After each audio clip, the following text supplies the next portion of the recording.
Hello everyone. तो दोस्तों आज की इस वीडियो में हम बात करने वाले हैं कि अगर आप एमएससी नर्सिंग कोर्स में एडमिशन लेना चाहते हैं किसी भी कॉलेज में, जैसे गवर्नमेंट कॉलेज हो गया, प्राइवेट कॉलेज हो गया, है ना। तो यहाँ पे अगर आप union territory of J and के में किसी कॉलेज में जैसे आप एडमिशन लेना चाह रहे हैं, जैसे मान लीजिए प्राइवेट में एडमिशन लेना चाह रहे हैं या गवर्नमेंट इंस्टीट्यूट में एडमिशन लेना चाह रहे हैं, तो किस तरीके से आपको यहाँ पे जो है एडमिशन दी जाती है, क्या प्रोसीजर होता है, यहाँ पे फॉर्म वगैरह जो है कैसे फिलअप किए जाते हैं, सिलेबस वगैरह क्या रहता है, क्या एलिजिबिलिटी होती है, मतलब क्वालिफिकेशन वगैरह आपकी क्या यहाँ पे देखी जाती है, एक्सपीरियंस वगैरह क्या मांगा जाता है। ठीक है, इन सारी चीज़ों के बारे में डिटेल में थोड़ा सा इस वीडियो में हम बात करेंगे, इसलिए वीडियो थोड़ी सी हेल्पफुल होने वाली है। आप चैनल को सब्सक्राइब करके रख सकते हैं ताकि इस तरह की और भी जो रिलेटिव वीडियोस होंगी उनका नोटिफिकेशन आपको मिल सके। ठीक है, तो चलिए थोड़ा सा नीचे स्क्रॉल करते हैं। नीचे स्क्रॉल होने के बाद यहाँ पर बोर्ड के बारे में जानकारी दी गई है डिटेल में, अगर आप इसको पढ़ना चाहते हैं तो पढ़ सकते हैं। हम यहाँ पर डायरेक्ट जो है एलिजिबिलिटी देखेंगे कि यहाँ पे एमएससी नर्सिंग करने के लिए आपके पास एलिजिबिलिटी जो है वो क्या होनी चाहिए। तो दोस्तों सबसे पहले तो आपके पास डोमिसाइल सर्टिफिकेट होनी चाहिए। क्या होनी चाहिए? डोमिसाइल सर्टिफिकेट जो है बहुत ही जरूरी है। देखिए दोस्तों यहाँ पे बताया गया है एमएससी नर्सिंग प्रोग्राम, ऊपर देखिए यहाँ पे लिखा है एमएससी नर्सिंग प्रोग्राम और एलिजिबिलिटी फॉर एडमिशन। तो क्या कुछ यहाँ पे एलिजिबिलिटी आपके पास होनी चाहिए एमएससी नर्सिंग प्रोग्राम में एडमिशन लेने के लिए। तो सबसे पहले डोमिसाइल होनी चाहिए यूटी ऑफ जे या फिर यूटी ऑफ लद्दाख की। लेकिन यहाँ पे अगर आप यूटी ऑफ लद्दाख से हैं तो यहाँ पे बताया गया है कि जो भी एसटी सर्टिफिकेट इश्यू की गई होगी कंपिटेंट अथॉरिटी ऑफ लद्दाख के द्वारा, उसी को यहाँ पे ट्रीट किया जाएगा as a domicile certificate. Okay, तो सबसे पहले नंबर पर क्या है कि आपके पास डोमिसाइल सर्टिफिकेट होनी चाहिए। नेक्स्ट अगर हम बात करें तो आपने बीएससी नर्सिंग किया होना चाहिए या पोस्ट बेसिक बीएससी नर्सिंग किया होना चाहिए। तो मिनिमम जो मार्क्स आपके होने चाहिए पोस्ट बेसिक बीएससी नर्सिंग में या फिर बीएससी नर्सिंग में, जो आपकी आपकी परसेंटेज है वो यहाँ पे मिनिमम जो है 55% होनी चाहिए। 55% आपके अगर परसेंटेज आई है तो आप यहाँ पर एलिजिबल हैं दोस्तों। ठीक है, नेक्स्ट अगर हम बात करें तो आप रजिस्टर्ड होने चाहिए, शुड बी है रजिस्टर्ड नर्स आप होने चाहिए एंड रजिस्टर्ड मिडवाइफरी या फिर इक्विवेलेंट विद एनी स्टेट या यूटी नर्सिंग रजिस्ट्रेशन काउंसिल से आप क्या होने चाहिए? रजिस्टर्ड होने चाहिए। आई होप दोस्तों कि क्लियर हो रहा होगा आपको। और नेक्स्ट अगर हम बात करें तो आपके पास 1 साल का एक्सपीरियंस होना चाहिए बीएससी नर्सिंग के बाद। क्या होना चाहिए? 1 साल का आपके पास एक्सपीरियंस होना चाहिए बीएससी नर्सिंग करने के बाद। और नीचे यहाँ पे बताया गया मतलब मिनिमम एक्सपीरियंस जो है 1 साल का होना चाहिए, ज्यादा से ज्यादा जितना मर्जी हो लेकिन 1 साल का तो होना ही होना चाहिए। फिर नीचे यहाँ पे लिखा है कि 1 साल का एक्सपीरियंस आपका यहाँ पे मांगा गया है। ये अपने पोस्ट बेसिक बीएससी नर्सिंग से पहले का आपके पास एक्सपीरियंस है या फिर पोस्ट बेसिक बीएससी नर्सिंग करने के बाद आपको 1 साल का एक्सपीरियंस है। पहले का है अगर पोस्ट बेसिक बीएससी नर्सिंग से पहले का आपके पास एक्सपीरियंस है 1 साल का तो भी यहाँ पे चलेगा। पोस्ट बेसिक बीएससी नर्सिंग करने के बाद अगर 1 साल का एक्सपीरियंस है तो भी यहाँ पे चलेगा, लेकिन मिनिमम क्या होना चाहिए? 1 ईयर का तो होना ही होना चाहिए। फिर नीचे यहाँ पे परसेंटेज वगैरह बताया गया है कि भाई कैटेगरी वाइज जो है वो कितना क्या यहाँ पे आपके लिए रिजर्वेशन का परसेंटेज रखा है। जैसे यहाँ पे देखिए एससी वाले जो हैं उनको 8% का यहाँ पे रिजर्वेशन रखा है, तो इस तरीके से आपको ये चेक करना है। यहाँ पे हम नीचे थोड़ा स्क्रॉल करेंगे, नीचे स्क्रॉल होने के बाद कुछ और इम्पोर्टेंट यहाँ पे देख लेते हैं। देखिए दोस्तों यहाँ पे इन्होंने बताया है फीस स्ट्रक्चर के बारे में तो इन्होंने नहीं बताया है, क्योंकि भोपी की यहाँ पे कोई जिम्मेवारी नहीं होती है दोस्तों फीस को लेकर। इनका काम होता है ओनली सीट्स को फिल करना इनका काम होता है, और एग्जाम कंडक्ट कराना। पहले एग्जाम कंडक्ट कराते हैं, उसके बाद जो भी एग्जाम में आप मार्क्स वगैरह स्कोर करते हो उस बेसिस पर फिर मेरिट लिस्ट जो है तैयार की जाती है। फिर रैंक वाइज आपको काउंसलिंग के लिए बुलाते हैं जिसमें सीट्स जो है बोर्ड की ओर से फिल की जाती है। ठीक है ना, तो ये इनका काम है। बाकी जो फीस होती है फीस के लिए आपको कॉलेज से ही कंफर्म होगा, जो कॉलेज आपको दिया जाएगा उसी कॉलेज से आपको कंफर्म होगा, क्योंकि जो फीस है वो टाइम टू टाइम चेंज हो सकती है एज पर गवर्नमेंट ऑर्डर। तो इसलिए जिस भी कॉलेज में आप एडमिशन लेना चाह रहे होंगे या जो भी कॉलेज आपको दिया जाएगा उस कॉलेज से आप फीस के बारे में जो है वो कंफर्म करेंगे। एप्लीकेशन फॉर्म जो है जब भी रिलीज होंगे यहाँ पे वो आपके ऑनलाइन ही सबमिट किए जाएंगे, जिसके लिए आपको भोपी की वेबसाइट के ऊपर विजिट करना होता है, जो कि है www.jkbhopi.gov.in। यहाँ पे आप खुद से भी देख सकते हैं, इसी वाली वेबसाइट पर आपको जाना होगा और यहाँ पे फॉर्म को फिल करने के लिए। और यहाँ पे फीस कितनी होती है, तो यहाँ पे देखिए 1500 रुपए की फीस भी आपको पे करनी होती है। ठीक है, जो यहाँ पे फॉर्म आप फिल करोगे एप्लीकेशन फॉर्म, तो इसकी फीस होती है 1500 रुपए, जो कि आप national credit card, debit card जैसी फैसिलिटीज से पे कर सकते हैं। ठीक है दोस्तों, फिर थोड़ा सा नीचे स्क्रॉल करेंगे, यहाँ पे बताया किस तरीके से आपको ऑनलाइन अपना एप्लीकेशन फॉर्म भरना है। जैसे यहाँ पे एग्जाम्पल के लिए आपको बताया है, किसी कैंडिडेट का नेम है यहाँ पे वीरेंद्र शर्मा, देखिए इन्होंने किस तरह से यहाँ पे फॉर्म फिल किया है, इसी तरह से आपको भी अपना नाम फिल करना है फॉर्म पे। फादर नेम देखिए किस तरह से इन्होंने फिल किया, इसी तरीके से आप भी अपने पिताजी का नाम जो है फिल करेंगे। फिर डेट ऑफ बर्थ के लिए भी बताया कि किस तरीके से आपको अपनी डेट ऑफ बर्थ जो है फिल करनी है। तो ये आपको समझाया गया है, यहाँ पे दिखाया गया है, ताकि आपसे कोई मिस्टेक ना हो एग्जाम जो यहाँ पे एप्लीकेशन फॉर्म को फिल करते टाइम। बाकी कौन कौन सी सर्टिफिकेट्स आपको अपलोड करनी है जब आप यहाँ पे फॉर्म को सबमिट करोगे, तो कौन कौन सी सर्टिफिकेट्स भी आपको अपलोड करनी है। तो सबसे पहले तो बीएससी नर्सिंग, बीएससी ऑनर्स और BSc post basic BSc nursing जो आपने किया होगा, वो आपको यहाँ पे मार्क्स कार्ड अपलोड करना है। डोमिसाइल सर्टिफिकेट आपको अपलोड करनी है यहाँ पे। रजिस्ट्रेशन सर्टिफिकेट जो भी इशू की गई होगी बाय एनी स्टेट या फिर यूटी नर्सिंग रजिस्ट्रेशन काउंसिल के द्वारा, जो भी रजिस्ट्रेशन सर्टिफिकेट इशू की गई होगी वो भी आपको अपलोड करनी है। मिनिमम 1 ईयर का एक्सपीरियंस, वर्क एक्सपीरियंस जो है वो भी आपको अपलोड करना है। आफ्टर बीएससी आपने जो की यहाँ पे आप आफ्टर बीएससी जो है आपके पास 1 ईयर का एक्सपीरियंस होगा, वो आप यहाँ पे अपलोड करोगे। और यहाँ पे जो है पोस्ट बेसिक बीएससी नर्सिंग से पहले या फिर पोस्ट बेसिक बीएससी नर्सिंग के बाद का जो भी आपके पास 1 ईयर का एक्सपीरियंस है या फिर इससे ज्यादा का है, वो आप यहाँ पे अपलोड करोगे सर्टिफिकेट, मतलब एक्सपीरियंस, वो भी आपको अपलोड करनी है। उसके बाद जो कैटेगरी सर्टिफिकेट है अगर आपके पास है वो भी अपलोड करोगे, अगर आप भी उसका बेनिफिट वगैरह उठाना चाहते हैं, आप यहाँ पर कैटेगरी सर्टिफिकेट भी अपलोड करोगे। बाकी यहाँ पे फोटो जो है वो भी अपलोड करना है, सिग्नेचर, थंब इंप्रेशन ये भी अपलोड करना होता है। तो इसका फॉर्मेट यहाँ पे आपको दिया गया है, जैसे देखिए फोटोग्राफ जो है और सिग्नेचर वगैरह जो इमेजेस होती हैं वो अपलोड करनी है आपको जेपीजी या फिर जेपीईजी फॉर्मेट के अंदर, और उसका साइज होना चाहिए 10 से लेकर 50 केबी तक, अगर उनका साइज आता है तो अपलोड हो जाएगा। इसके बाद जो फोटो वगैरह आपको यहाँ पे अपलोड करना है, तो देखिए किस तरीके का जो फोटो है वो आपको अपलोड करना है। सबसे पहले एक फोटो आपने खींचना है जिसका जो बैकग्राउंड है वो लाइट कलर का होना चाहिए, नीचे आपको अपना नेम यहाँ पे लिखाना है, और लेटेस्ट जो डेट होगी, जिस भी डेट को आप यहाँ पे फोटो वगैरह खिंचाओगे उस टाइम की डेट आपको डालनी है। लेटेस्ट फोटो होना चाहिए, बिना गॉगल के, बिना केप के आपको ये खींचना है। और अगर नजर का चश्मा है तो वो यहाँ पे अलाउड है कि उसमें आप जो है खींच सकते हैं। थोड़ा सा नीचे स्क्रॉल करेंगे, नीचे स्क्रॉल होने के बाद कुछ और इम्पोर्टेंट यहाँ पे जो है देख लेते हैं इसके रिगार्डिंग में।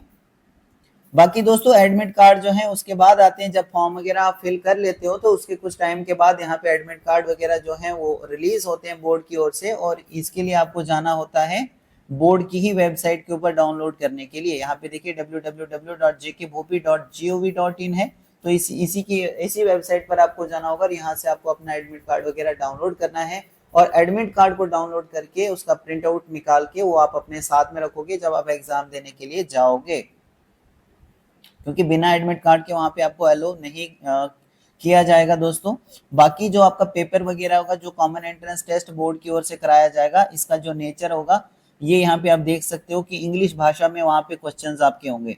ठीक है, मतलब जो क्वेश्चन पेपर आपको वहां पे मिलेगा उसके जो क्वेश्चंस होंगे उसमें वो इंग्लिश भाषा में होंगे, इंग्लिश लैंग्वेज में होंगे। नेचर क्या होगा क्वेश्चन बुकलेट का, तो यहाँ पे देखिए इन्होंने बताया कि एक नेचर ऑफ क्वेश्चन पेपर, तो यहाँ पे बताया गया है क्वेश्चन पेपर का नेचर क्या होगा। तो सबसे पहले आपको यहाँ पे क्वेश्चन बुकलेट मिलेगी, और यहाँ पे बोर्ड ने बताया कि ये आपकी रेस्पॉन्सिबिलिटी बनती है कि आप एक बार क्वेश्चन बुकलेट को चेक कर लीजिए किसी भी क्वेश्चन का आंसर देने से पहले, ताकि दोस्तों ये आप देख सकें उसमें कि कहीं से कोई मिसिंग पेज तो नहीं है, कोई ब्लैंक पेज तो नहीं है, कोई मिसिंग क्वेश्चन तो नहीं है, कोई डैमेज तो नहीं है, कहीं से डिफेक्ट पेज तो नहीं है। तो अगर आपको थोड़ी सी भी खराबी लगती है क्वेश्चन पेपर में, आप वहां पे जो भी मतलब जिनकी भी वहां पे ड्यूटी होगी, कंसर्न इन्विजिलेटर जो होंगे उनको उनके नोटिस में लाइए, उनको बताइए कि सर इस तरीके की जो प्रॉब्लम है ये क्वेश्चन पेपर में है, तो वो क्या करेंगे, सेम सीरीज की जो बुकलेट है वो आपको रिप्लेस करके दे देंगे, चेंज करके वहां पे दे देंगे, ठीक है। तो इसमें बेनिफिट आपका ही है, इसलिए आप जरूर उसको चेक कीजिए, मतलब क्वेश्चन बुकलेट को चेक कीजिए, कहीं से कोई मतलब प्रॉब्लम ना हो उसमें, ठीक है ना। बाकी यहाँ पे जो क्वेश्चन बुकलेट है उसमें देखिए यहाँ पे नेगेटिव मार्किंग भी है, किसी भी क्वेश्चन का अगर आप गलत आंसर दोगे तो यहाँ पे जो है 0.25 के जो मार्क्स हैं वो आपके माइनस किए जाते हैं अगर आप गलत आंसर देते हो तो, ओके। यहाँ पे जो है ये सिंगल पेपर आपको दिया जाता है एमएससी नर्सिंग के लिए। यहाँ पे जो MSc nursing course CET examination shell consist of single paper, तो ये आपको सिंगल पेपर मिलता है, मल्टीपल चॉइस ऑब्जेक्टिव टाइप्स के जो क्वेश्चंस हैं वो यहाँ पे आपको देखने को मिल जाएंगे विद 1 मार्क ईच। तो एक क्वेश्चन जो है वो 1 मार्क का यहाँ पे रहता है, ठीक है। यहाँ पे देखिए नीचे किस तरीके से यहाँ पे डिस्ट्रीब्यूट किया है, सब्जेक्ट वाइज बताया गया है कि कौन से सब्जेक्ट से आपको कितने क्या क्वेश्चन एग्जाम में पूछे जाएंगे। जैसे देखिए 2024 के अकॉर्डिंग में अगर हम बात करें यहाँ पर, तो देखिए नंबर ऑफ पेपर क्या, सिंगल पेपर आपको मिलेगा। मेडिकल सर्जिकल नर्सिंग से आपको 45 क्वेश्चन पूछे जाएंगे, मेडिकल हेल्थ नर्सिंग से 20 क्वेश्चन होंगे आपके एग्जाम में, चाइल्ड हेल्थ नर्सिंग से 12 क्वेश्चन आपके एग्जाम में पूछे जाएंगे, मिडवाइफरी एंड गायनेकोलॉजिकल नर्सिंग से 17 क्वेश्चन होंगे, कम्युनिटी हेल्थ नर्सिंग से 26 क्वेश्चन होंगे। इस तरह से टोटल जो क्वेश्चंस हैं वो 120 आपको देखने को मिलेंगे आपके पेपर में, और 120 क्वेश्चन कितने नंबर के होंगे, 120 नंबर के होंगे, यानी एक क्वेश्चन 1 नंबर का यहाँ पे रखा गया है। और पेपर को करने के लिए आपको 2 घंटे का यहाँ पे टाइम भी दिया जाता है। तो यहाँ पे जो है ये 120 क्वेश्चन आपको 2 घंटे में करने होते हैं, ओके। बाकी ये जो आंसर होता है, क्वेश्चन का जो आंसर होता है, ये आपको OMR आंसर शीट जो होती है उसी पर देना होता है आंसर। जैसे यहाँ पे एग्जाम्पल के तौर पर आपको समझाया भी गया है। अल्बर्ट आइंस्टीन, 11वें क्वेश्चन है, अल्बर्ट आइंस्टीन को नोबेल प्राइज मिला था। ऑप्शन नंबर ए है theory of relativity, option number B है photoelectric effect, option number third है यहाँ पे जनरल थ्योरी ऑफ रिलेटिविटी, और ऑप्शन नंबर फोर्थ है लेजर। तो इसका राइट आंसर है दोस्तों ऑप्शन नंबर बी यहाँ पे, यानी सेकंड ऑप्शन है यहाँ पे बी, इसका फोटो इलेक्ट्रिक इफेक्ट जो है इसका राइट आंसर है। तो देखिए आपको आंसर किस तरह के, मान लीजिए कि यही क्वेश्चन आपके जो क्वेश्चन पेपर में आपको यही क्वेश्चन जो है वहां पे आया हुआ है, तो इसका आंसर आप किस तरीके से करोगे, OMR आंसर शीट मिलेगी इस तरह की। तो इसमें देखिए क्वेश्चन नंबर 11 का इन्होंने सेकंड ऑप्शन पर किस तरीके से डार्क किया हुआ है, मतलब इसका आंसर दिया हुआ है। तो इसी तरीके से आपको भी आंसर देना है, जिस भी क्वेश्चन का आप आंसर दे रहे होंगे इसी तरीके से फिल करना है, डार्क करना है आपको सर्कल ऑफ पेन से। और नीचे बताया गया है कि यही तरीका जो है सही तरीका है आंसर देने का, और ये जो दूसरा तरीका है जिसमें आप हाफ सर्कल फिल करते हो, हाफ को छोड़ देते हो, ऐसा तरीका जो है गलत है आंसर देने का, ऐसे आपको नहीं करना है, ठीक है। तो ये आपकी आसानी के लिए यहाँ पे जो है सैंपल बताया गया है। बाकी दोस्तों यहाँ पे सिलेबस जो है आप देख सकते हो टॉपिक वाइज। जैसे अगर हम बात करें सब्जेक्ट, देखिए यहाँ पे है management of nursing services and education, और यहाँ पे आपको देखिए टॉपिक्स दिए गए हैं जैसे AIIMS, scope, concept, limitation of health education, health teaching and communication, national plan for health education, methods of health education. यहाँ से इस टॉपिक से आपको यहाँ पे 5 क्वेश्चन 5 मार्क्स का यहाँ से पूछा जाएगा। फिर कम्युनिटी हेल्थ नर्सिंग में आप देख लीजिए कौन कौन से टॉपिक्स आपको यहाँ पे पढ़ने हैं, जैसे introduction to community nursing and public health, role of epidemiology in community health, administration and organization of health services in India, concept and principles of public health nursing। यहाँ से 8 मार्क्स का आपके एग्जाम में पूछा जाएगा। फिर यहाँ से नेक्स्ट अगर हम बात करें नर्सिंग रिसर्च एंड स्टैटिक्स, तो यहाँ से देखिए definition of research and statics, use of computer, biostatics, यहाँ से 5 मार्क्स का पूछा जाएगा। मेंटल हेल्थ नर्सिंग में फिर यहाँ पे देखिए principle and application of mental health nursing and general nursing, brief history of mental health nursing in abroad and India, classification of mental health disorder, यहाँ से 10 मार्क्स का आपके एग्जाम में पूछा जाएगा। मिडवाइफरी एंड ऑब्स्टेट्रिकल नर्सिंग में आप यहाँ पे देखिए introduction to midwifery and obstetrical nursing, यहाँ से जो है आप ये आपको पढ़ के जाना है। Physiology and anatomy of female reproductive system, the infant embryology, labour, pregnancy, normal, high risk pregnancy, यहाँ से 15 मार्क्स का आपके एग्जाम में पूछा जाएगा। चाइल्ड हेल्थ नर्सिंग में देखिए यहाँ पे modern concept of child care, nursing care of neonate development and growth from birth to adolescence, disorders in children, nursing management of common childhood diseases, यहाँ से 10 मार्क्स का आपके एग्जाम में पूछा जाएगा। फिर है सोशियोलॉजी, सोशियोलॉजी में भी आप यहाँ पे देखिए 5 मार्क्स का यहाँ से आपके एग्जाम में पूछा जाएगा। मेडिकल, सर्जिकल, नर्सिंग में भी आप यहाँ पे देखोगे तो सबसे ज्यादा यहाँ से यहाँ पे जो है अभी तक जो है सबसे ज्यादा मार्क्स का यहाँ पर पूछा जा रहा है, 20 मार्क्स का यहाँ से आपके एग्जाम में पूछा जाएगा। इसी तरह से नेक्स्ट अगर हम बात करें तो कम्युनिटी हेल्थ नर्सिंग सेकेंड, यहाँ से जो है 6 मार्क्स का आपके एग्जाम में पूछा जाएगा। फिजियोलॉजी से अगर हम बात करें तो देखिए यहाँ पे फिजियोलॉजी में human behaviour, aim and method of physiology, motivation and perception, intelligence and attitudes, mental hygiene, यहाँ से 5 मार्क्स का पूछा जाएगा एग्जाम में। नर्सिंग फाउंडेशन से 10 मार्क्स का आपके एग्जाम में पूछा जाएगा। न्यूट्रिशन से 3 मार्क्स का पूछा जाएगा। बायोकेमिस्ट्री से 3 मार्क्स का आपके एग्जाम में पूछा जाएगा। तो यहाँ पे डिस्ट्रीब्यूशन आप देख सकते हो किस तरीके से यहाँ पे मार्क्स जो है वो डिस्ट्रीब्यूट किए गए हैं। फिजियोलॉजी से यहाँ से जो है वो 5 मार्क्स का पूछा जाएगा। एनाटॉमी से यहाँ से जो है 5 मार्क्स का पूछा जाएगा।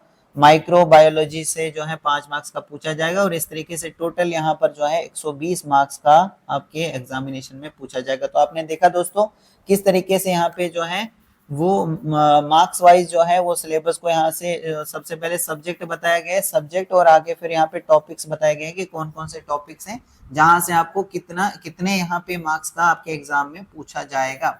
ठीक है, तो ये आपको तैयार करके जाना है और ये आपको ये जो यहाँ पे सिलेबस बताया गया है यही आपको तैयार करना है और आपको एग्जामिनेशन देने में यानी जो भी आपने पढ़ा है दोस्तों, जैसे पोस्ट बेसिक बीएससी नर्सिंग आपने की है, बीएससी नर्सिंग किया, बीएससी ऑनर्स आपने किया, तो वहाँ पे तो ये सारी चीजें आपने पढ़ी होंगी। तो अभी भी अच्छा खासा आपके पास टाइम है, अगर आप करना चाहते हैं आगे एमएससी नर्सिंग में जो है एडमिशन लेना चाहते हैं तो इसको आप अच्छे से एक बार प्रिपेयर होइए और जो है यहाँ पे आप अच्छा स्कोर कर पाओगे, ताकि फिर आपको यहाँ पे क्या होंगे कॉलेज वगैरह जो है वो अच्छा अलॉट किया जाएगा, मतलब आपको गवर्नमेंट कॉलेज यहाँ पे मिल जाएगा। अगर आप अच्छा यहाँ पे आप मार्क्स स्कोर करोगे तो आपको गवर्नमेंट कॉलेज मिलने के यहाँ पे चांसेस होते हैं। और गवर्नमेंट और प्राइवेट की अगर हम बात करें, गवर्नमेंट और प्राइवेट की यहाँ पे जो है सबसे जो बिगेस्ट डिफरेंस अगर हम देखें तो ये हो जाता है, डिफरेंस ये हो जाता है कि प्राइवेट से आपको यहाँ पे जो है ना फीस जो है ज्यादा यहाँ पे लगती है प्राइवेट कॉलेज में, आप जानते हैं दोस्तों।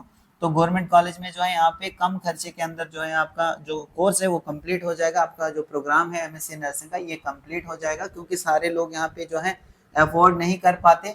तो इसलिए आप यहाँ पे अच्छे से प्रिपेयर होइए ताकि आपको अच्छे से मार्क्स यहाँ पर आए। जो बोर्ड की ओर से कॉमन एंट्रेंस टेस्ट कराया जाएगा उसमें अच्छे से आप स्कोर ला पाओगे, तो फिर आगे जो है आपको काउंसलिंग के टाइम पर कोई प्रॉब्लम नहीं होगी, वहाँ पर जो है आपको आसानी के साथ जो है गवर्नमेंट कॉलेज दिया जाएगा। ठीक है, तो होप करता हूँ दोस्तों कि आपको ये सारी चीजें जो है ये क्लियर हो चुकी होंगी। So thank you very much.